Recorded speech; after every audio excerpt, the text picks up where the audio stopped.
బాపట్ల జిల్లా పర్చూరులో రైతులకు సాగునీరు అందించడంలో వైసీపీ విఫలమైందని అన్నారు. పర్చూరు నియోజకవర్గ సిట్టింగ్ ఎమ్మెల్యే ఎన్డీఏ కూటమి అభ్యర్థి ఏలూరి సాంబశివరావు. అన్నదాతను విస్మరించిన జగన్ ప్రభుత్వానికి ప్రజలు బుద్ధి చెప్పే సమయం ఆసన్నమైందని అన్నారు. వచ్చే ఎన్నికల్లో పర్చూరు టీడీపీ విజయ బావుట ఎగురవేయటం ఖాయమని ఏలూరు ధీమా వ్యక్తం చేస్తున్న ఏలూరు సాంబశివరావుతో మా ప్రతినిధి సురేష్ ఫేస్ టు ఫేస్. గత 2 ఎన్నికల్లో ఎమ్మెల్యేగా గెలిచి మరోసారి ముచ్చటగా మూడోసారి గెలిచి హ్యాట్రిక్ కొట్టాలనుకుంటున్నారు ఇటు బాపట్ల జిల్లా పచ్చూరు ఎమ్మెల్యే ఏలూరు సాంబశివరావు గారు. అయితే ప్రస్తుతం ఆయన గత కొద్ది రోజులుగా జనాల్లోకి వెళ్ళి వారితో మమ్మేగవుతున్న పరిస్థితి ఉంది. అయితే జనాల నుంచి ఎలాంటి రెస్పాన్స్ వస్తుందనేది ఆయన అడిగి తెలుసుకునే ప్రయత్నం చేద్దాం. సార్ చెప్పండి సార్, మీరు వెళ్ళి గ్రామాల్లో పర్యటన చేస్తున్నారు, ప్రజల నుంచి ఎలాంటి రెస్పాన్స్ వస్తుంది? ఏదైతే గత 5 సంవత్సరాలుగా వైఎస్ఆర్ కాంగ్రెస్ పార్టీ ప్రజల్ని వేపుకు తింటూ పరిపాలన సాగించింది. దీని మూలంగా ఈరోజు ప్రజలందరూ కూడా చాలా పెద్ద ఎత్తున ప్రచారానికి వెళ్ళినప్పుడు తరలిస్తామన్నారు. వారి యొక్క అసహనాన్ని, వారి యొక్క అసంతృప్తిని మేము ప్రచారానికి వెళ్ళినప్పుడు ప్రజలు మాకు మద్దతు తెలియజేస్తామన్నారు. అందుకే జగన్మోహన్ రెడ్డి గారు 5 సంవత్సరాలు ఎన్నో రకాలుగా ఈ రాష్ట్రంలో అన్ని వ్యవస్థల్ని భ్రష్టుపట్టించారు. ఎన్నో రకాలుగా రాష్ట్ర ప్రజల యొక్క ప్రయోజనాలను పణంగా పెట్టి రకరకాల పన్నుల పేరుతో వేధించి ఒక అస్తవ్యస్త పరిపాలనకి శ్రీకారం చుట్టారు. అందువల్లే ఈరోజు ప్రతిపక్ష పార్టీలైన తెలుగుదేశం, బీజేపీ, జనసేన పార్టీలకి పెద్ద ఎత్తున మద్దతు వస్తూ ఉంది. సార్, ఇటు పశ్చిమ నియోజకవర్గం వ్యాప్తంగా చూసుకుంటే రోజు కొన్ని వందల కుటుంబాలు కానీ లేకపోతే 10 సంఖ్యల కుటుంబాలు కానీ టీడీపీలో చేరుతున్న పరిస్థితి ఉంది. దీన్ని ఏ విధంగా చూడుతుంటారు? యాక్చువల్గా 2019లో ఎన్నో బూటకపు హామీలతో అధికారంలోకి వచ్చింది వైఎస్ఆర్ కాంగ్రెస్ పార్టీ. ఆ హామీలను ఏది నిలుపుకుపోగా కక్ష సాధింపు వైఖరితో ప్రతిపక్ష పార్టీలను భయపెట్టి లేకపోతే ఇంకొక రకంగా లొంగ తీసుకొని పైచే సాధించాలని ప్రయత్నం చేసింది. కానీ దీనికి ప్రజలు సహకరించారు, ప్రజలు అర్థం చేసుకున్నారు వీరి యొక్క మోసపూరిత విధానాన్ని. అందుకే ఈరోజు వైఎస్ఆర్ కాంగ్రెస్ పార్టీలో తీవ్రంగా పనిచేసిన వ్యక్తులు కూడా ఈరోజు ఆ పార్టీ మీద ఉన్న కోపంతో, అసహనంతో బయటకు వచ్చేస్తామన్నారు. గతంలో 2014-19 కాలంలో టీడీపీ హయాంలో జరిగిన అభివృద్ధి, 19-24 మధ్య వైఎస్ఆర్ కాంగ్రెస్ పార్టీ పరిపాలనలో జరిగిన పురోగతి ప్రజలు బేరేజ్ వేసుకుంటున్నారు. కాబట్టి ఈ రకమైన పరిస్థితి వచ్చింది. సార్, అంటే మనం చూసుకుంటే మీరు ఇప్పుడు ప్రజల్లోకి వెళ్తున్నారు. ప్రస్తుతం మీరు అధికారంలోకి వస్తే ఇక్కడ పశ్చిమ నియోజకవర్గం సంబంధించిన రైతులకి ఎలాంటి మంచి చేస్తారని చెప్తున్నారు? ఈ 5 సంవత్సరాలుగా నియోజకవర్గ స్థాయిలో ఉండే రైతాంగాన్ని పూర్తిగా గాలికి వదిలేశారు.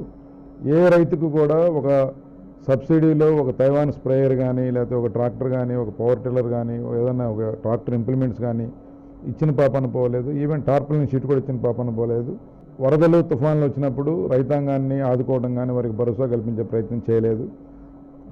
ఈ 5 సంవత్సరాలుగా నాగార్జున సాగర్ వాటర్ రిలీజ్కి ఒక ప్రణాళికాబద్ధంగా పనిచేయడం కానీ చేయలేదు. అలాగే కొమ్మూరు కాలువ కింద కూడా ఆయకట్టు రైతాంగానికి కనీసం వాటర్ ఏ టైంలో వస్తుంది, ఏ టైం దాకా ఉండదనే పరిస్థితి తెలియజేసిన పరిస్థితి లేదు.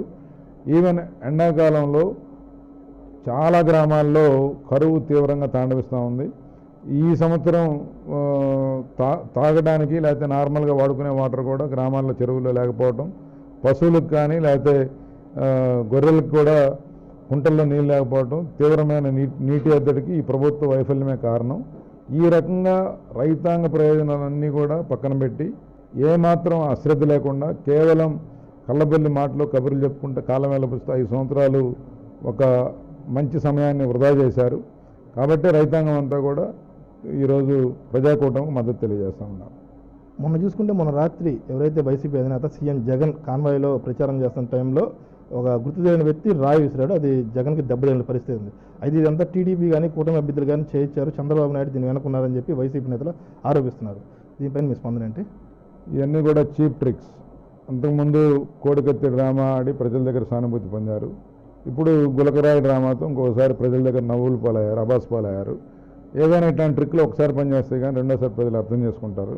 కాబట్టి ఇలాగా డ్రామాలకి లేకపోతే ఇలాగా వీటన్నిటికీ కూడా ప్రజలు నమ్మే పరిస్థితి లేదు. ప్రజల విశ్వాసం కోల్పోయింది కాబట్టి ఓడిపోతున్నామని తెలిసి వైఎస్ఆర్ కాంగ్రెస్ పార్టీ ఇట్లాంటి చెత్త డ్రామాలకి తెరలేపింది.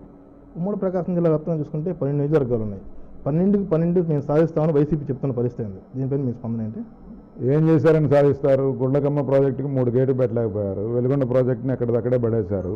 నాగార్జున సాగర్ కుడికాలువ ప్రాజెక్టుకి గోదావరి నీళ్ళు తీసుకొచ్చే పథకాన్ని చిదిమేశారు. పేపర్ మిల్లు పోయింది. పోర్టు అనుకున్న స్థాయిలో పురోగతి లేదు, ఇండస్ట్రియల్ డెవలప్మెంట్ లేదు, ఒక రైతుని వీళ్ళు పలకరించిన పాపన పోలేదు. 5 సంవత్సరాలు వీళ్ళు అన్ని రకాలుగా జిల్లాని వెనుకబాటుకు గురి చేసి జిల్లా ప్రయోజనాలు గాలికి వదిలేసి కేవలం ఇసుక, రేషన్ బియ్యం, గ్రావెలు ఈ అమ్ముకుంటూ కాలయాపన చేశారు. ఇంకా పేద ప్రజల్ని పీడించి ఇళ్ల పట్టాల రూపంలో విపరీతమైన డబ్బులు స్కామ్ చేశారు. ఇట్లాంటి వాళ్ళకి ప్రజలు ఓటేస్తారని నేను అనుకోవట్లేదు. 100% 12కు 12 నియోజకవర్గాలు తెలుగుదేశం పార్టీ గెలవబోతా ఉంది. ఇది ఎమ్మెల్యే ఏలూరు సాంబశివరావు గారు చెప్తుంది. వైసీపీ అధికారంలోకి వచ్చిన తర్వాత 2019 అధికారంలో వచ్చిన తర్వాత ఇటు ఎవరైతే వాటర్ ల్యాక్ కానీ లేదా ఇతర అవసరాలకి రైతుల అవసరాలు ఏవైతే ఉన్నాయో వాటికి సంబంధించిన ఎరువులు కానీ ఇతర టార్పాలిన్ పట్ల కానీ ఇవన్నీ ఏవి ఇవ్వలేకపోయినా వైసీపీ ప్రభుత్వం ప్రస్తుతం మళ్ళీ మంచి చేస్తాం, అది చేస్తాం, ఇది చేస్తామని చెప్పి ప్రజల్ని మోసపిచ్చి అధికారంలో రావడానికి ప్రయత్నిస్తుంది. అయితే అది జరగదని కూటమి ప్రభుత్వం ఖచ్చితంగా రానున్న ఎన్నికల్లో వస్తుందని చెప్పి ఇక్కడ ఎమ్మెల్యే ఏలూరు సాంబశివరావు చెప్తున్నారు. కెమెరామెన్ జయరావుతో సురేష్, రాజ్ న్యూస్, పచ్చూరు.